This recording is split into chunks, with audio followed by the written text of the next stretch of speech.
استعداد نہیں ہے، ہمارے اندر یہ دم نہیں ہے، اور ہمارے اندر یہ پوزیشن نہیں ہے کہ ہم صحابہ کا تذکرہ کریں۔ سارے کے سارے صحابی ہمارے سر کے تاج ہیں اور ہماری آنکھ کے نور ہیں اور ہمارے پیشوا رہنما ہیں۔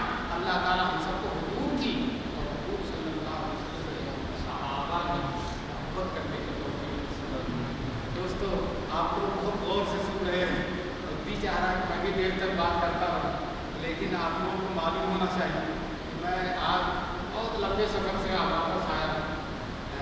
جمشید پور میں تھا رات میں، اور صبح پھر رانچی آیا، اور رانچی سے فلائٹ پکڑ کر جمعہ کے وقت آپ کے دہلی میں پہنچا، فرحان بھائی کے یہاں رہا، اور پھر آپ یہاں خدمت میں آ گیا، کیونکہ انہوں نے کہا تھا جامعہ ملیہ کی جامع مسجد میں رکھا، اور جامعہ ملیہ کا دیوبند سے بڑا پرانا تعلق، جامعہ ملیہ کا دیوبند سے بہت پرانا تھا۔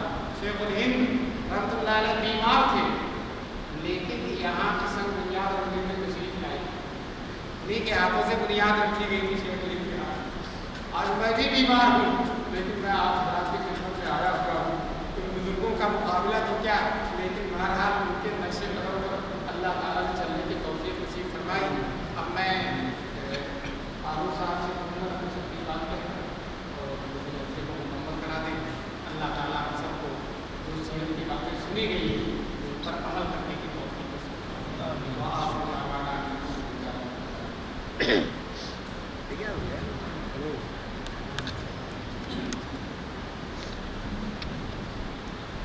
جناب مالک دیوبندی صاحب تشریف لائیں، تشریف لائیں۔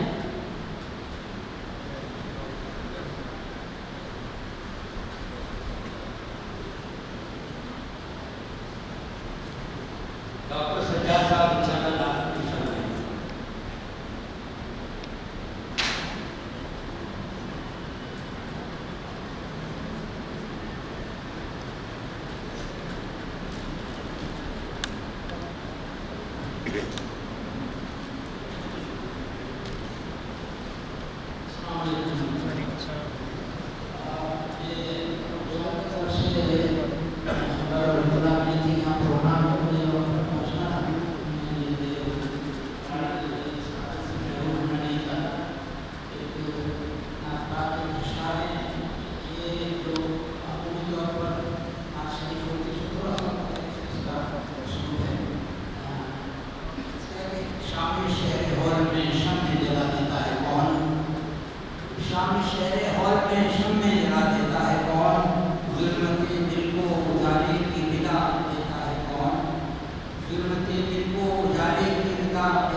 جسم سے اس کے پسینہ خشک ہو جانے سے قبل دوست کو مزدور کی اجرت دلا دیتا ہے کون؟ دوست کو مزدور کی اجرت دلا دیتا ہے کون؟ دیکھیں کچھ فقیران عرب کو دے کے شان بندگی، کچھ فقیران عرب کو دے کے شان بندگی، ایسر و کسرا کی بنیادیں ہلا دیتا ہے کون؟ ایسر و کسرا کی بنیادیں ہلا دیتا ہے کون؟ جنبش انگوش سے کس نے کیا شک و قمر؟ جنبش انگوش سے کس نے کیا شک و قمر؟ غرب سے خورشید کو واپس کرا دیتا ہے کون؟ غرب سے خورشید کو واپس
لگا دیجیے لگا دیجیے.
مذہب کو آزادی کے ساتھ فالو کرنے کی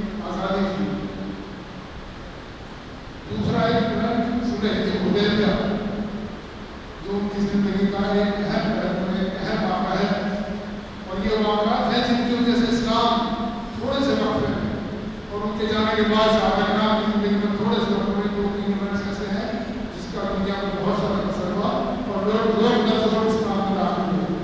سورہ حدیبیہ قوت ہوتے ہوئے بھی، لیکن خون ریزی کو بچانے کے لیے، خون ریزی سے بچانے کے لیے سورہ یہ ہمیں سبق دیتا ہے کہ ہم آپس میں پیار محبت سے لڑنے جھگڑنے سے باز آنا چاہتے ہیں۔ اس کے بعد فتح مکہ کا دن، یہ دن تھا جب بہت سے لوگوں کو خواہش تھی کہ ہماری فلاں نے ہمارے کو قتل کیا تھا، ہمارے بھائی کو قتل کیا تھا، ہمارا مکہ ہے اور انتقام ہے، لیکن حضور صلی اللہ علیہ وسلم کے مکہ میں گھسے ہیں تو آپ یقین کیجیے کہ ان کی نظر اوپر نہیں تھی۔ لوگوں کا کہنا ہے کہ یہ سننے میں آیا بزرگوں سے کہ ان کا سر ان کے اونٹ پہ ٹکا ہوا اور عام معافی کا اعلان کر دیا گیا، یہاں تک کہ ان کے قریب سے قریب رشتہ داروں کو جنہوں نے قتل کیا تھا ان کو ہی معاف کر دیا گیا، اور ایک کہانی جو چھپ گیا اس کو معاف کر دیا، جو امان میں آ گیا اس کو معاف کر دیا، اور حق تو یہ ہے کہ یہودیوں کو بھی جنہوں نے زندگی بھر کو سمجھایا تھا ان کو بھی معاف کر دیا گیا، اس شرط میں کہ آپ ہمارے 10 بچوں کو پڑھا دیں۔ تو یہ چیز کتنی بڑی کو معاف کرنا ہوتا ہے ظاہر ہوتا ہے۔ دوسرے اس واقعے سے یہ بھی ظاہر ہوتا ہے کہ علم کی کتنی اہمیت تھی کہ اپنے بڑے سے بڑے دشمنوں کو صرف اس لیے معاف کر دیا گیا 10 بچوں ہمارے 10 بچوں کو پڑھا دیا۔ اس کے بعد آخر وہ پوری زندگی پورے معاشرے کے لیے، پوری دنیا کے لیے رہبر رہنمائی کرتا ہے۔ زندگی کا کون سا پہلو ایسا ہے اس کو اگر ہم اس پہ غور کریں تو اس میں ہمیں رہنمائی ملتی۔ سبق دے دیا کہ غزنی کو عربی میں کوئی فوقیت نہیں ہے، فوقیت اگر ہے تو تقوی بھی ہوگا، جس کے اندر جتنا تقوی ہوگا اسی کی زیادہ اہمیت ہوگی۔ اسلام میں اللہ کے اسی کی زیادہ ان کا درجہ ہوگا۔ بیوی کے حقوق، بیوی کے حقوق، ہر چیز کے حقوق سب کے۔ ایک واقعہ جب حضور صلی اللہ علیہ وسلم ہجرت کر رہے تھے اور رات کو گھر کے ان کو گھیر لیا گیا دشمنوں نے ان کو مارنے کے لیے، لیکن ان میں وہ لوگ جو شامل تھے جنہوں نے کچھ اپنا سامان، اپنا پیسہ حضور صلی اللہ علیہ وسلم کے پاس امانت رکھا ہوا تھا، وہ امین تھے پہلے سے، ان پہ ہر کسی کو یقین تھا، لیکن جب حضرت علی کو وہاں چھوڑ کے آئے کہ آپ جن لوگوں کا یہ ہے کہ امانت واپس کر کے تب یہاں سے نکلیے گا، آپ اس سے اندازہ لگائیے کہ جو لوگ ان کو مارنے کے لیے کھڑے ہیں باہر، لیکن ان کے لیے ان کی امانت داری میں کوئی خیانت نہیں کی، اور حضرت علی کی ابھی ان کی لگائی کہ آپ اس سے امانت واپس کر کے تب نکلیے گا، تو جس آدمی میں اقرار یہ ہو ہم اس سے ہر قدم پہ سیکھنا ہوتا ہے۔ تو میں آخر میں یہی کہوں گا کہ ہم ہر قدم پہ سیکھیں، اور آج کے ماحول میں خاص طور سے ایک بات کہوں گا کہ کہنے سے اپنے گھر کے ماحول کو بہتر کیجیے۔ بچوں کو کہنے سے اتنا فرق نہیں پڑتا، آپ جو کریں گے وہ اپنے بچوں میں آئے گا۔ آپ کو اگر اپنی نسلوں کو سدھارنا ہے تو اپنے نفس کی قربانی دینی ہوگی۔ میں یہی کہنا چاہوں گا کہ اپنے نفس کی قربانی دیجیے، تبھی آپ کے بچے آپ کے راہ میں چل رہے ہیں، صحیح راہ میں چل رہے ہیں۔ دوسری چیز آج ہم دیکھ رہے ہیں کہ ہمارے بچے، ہماری بچیاں کس قدر مدد ہوتی جا رہی ہے، وہاں پہ ہے مشکلات۔ آپ لوگوں سے میری درخواست اس پر خاص دھیان دیجیے، اپنے بچوں کو تربیت پہ دھیان دیجیے، اور جو دین کے بارے میں ضرور پوچھنا۔ بہت بڑا طبقہ ہمارے بچے خاص طور سے۔ اور ایک دوسری چیز جو میں کہوں گا بھائی کی گزارش ہے میری کہ جو بہت سیدھی کی طرح کھا رہی ہے، دیمک کی طرح کھا رہی ہے ہمارے قوم کو، سلوک کا معاملہ جو ہے ہر آدمی سے منعقد ہو رہا ہے، کسی نہ کسی شکل میں منعقد ہو رہا ہے، اور جب سلوک صرف اس چیز کی بنیاد ہوگی تو آپ کسی فلاح کی امید میں بڑھ جائے گا۔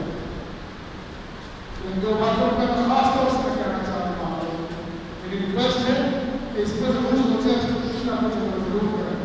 اور علماء نے جو آپ باتیں کہی ہیں، مجھے امید ہے کہ آپ سب لوگوں نے اس سے فیضیاب ہو گے. حضور صلی اللہ علیہ وسلم کی عمدہ پیشانی کے بارے میں حضرت نے بتایا، ان کی صفائی کے بارے میں بتایا، اور بہت سی باتیں میں نے مجھے امید ہے معلوم بھائی نے بہت اہم باتیں بتائی. مجھے امید ہے آپ سب لوگ اس سے فیضیاب ہوں گے اور ضرور ان میں سے آپ کو کچھ نہ کچھ عمل ضرور کرے گا اور اپنی زندگی میں حضور صلی اللہ علیہ وسلم کی سیرت کو پڑھ کر اپنی زندگی میں اس کو لائیں گے. بس انہیں دماغ کے ساتھ میں آپ مجھے بتا دیتا ہوں اور آپ سب لوگوں کا شکریہ ادا کرتا ہوں. آپ لوگ ہماری اپنا سے ریکویسٹ حاصل ہوئے تو آخر دعوانا الحمد للہ رب العالمین.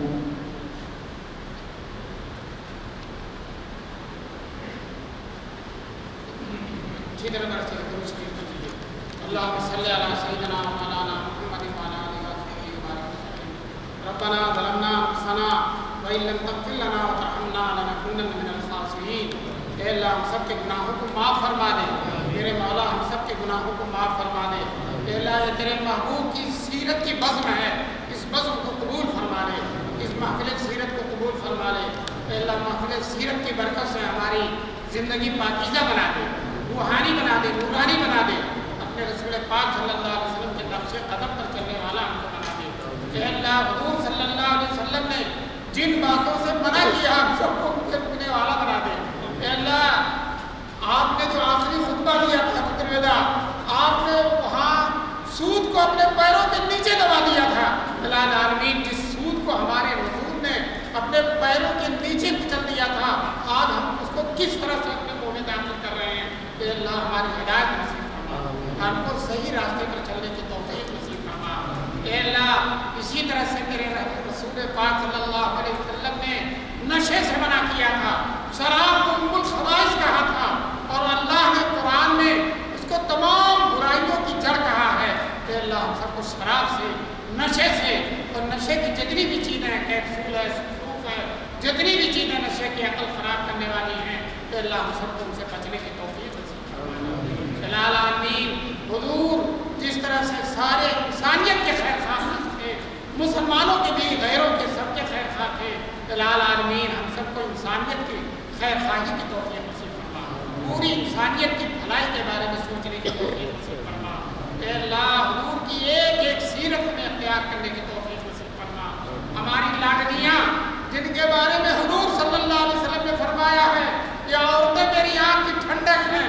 الہ العالمین ہماری وہ بچیاں جن کو حضور کی آنکھ کی ٹھنڈک ہونا چاہیے تھا، آج وہ خیروں کی آنکھ کی ٹھنڈک بن رہی ہیں. الہ العالمین ان بچیوں کو ہدایت نصیب فرما، ان کے گھر والوں کو ہدایت نصیب فرما. ارتداد کی جو ایک لہر چل رہی ہے، الہ العالمین ہماری نسلوں کو، حضور کی امت کو، حضور کی امت کی لاڈلیوں کی حفاظت فرما دے. الہ العالمین اسی طرح سے سارے عالم کے مسلمانوں کے لیے خیر کے فیصلے فرما دے. فلسطین جہاں سے تیرے رسول پاک کی معراج ہوئی ہے اور جہاں لاکھوں نبیوں نے تیرے نبی پاک صلی اللہ علیہ وسلم کے پیچھے نماز پڑھی ہے، آج اس فلسطین کو ظلم و ستم کا گہوارہ اور آماجگاہ بنایا جا رہا ہے. الہ العالمین کوئی گھر نہیں بچا ہے، کوئی انسان نہیں بچا ہے، کوئی انسان ایسا نہیں جو نہ تڑپ رہا ہو، بھوک سے مر نہ رہا ہو. الہ العالمین ان فلسطینیوں کی غیب سے مدد فرما دے. اے اللہ فلسطینیوں کی غیب سے مدد فرما دے. اے اللہ یہودیوں کو ہدایت نصیب فرما، اگر ان کے مقدر میں ہدایت نہیں ہے تو کیفر کردار تک پہنچا دے.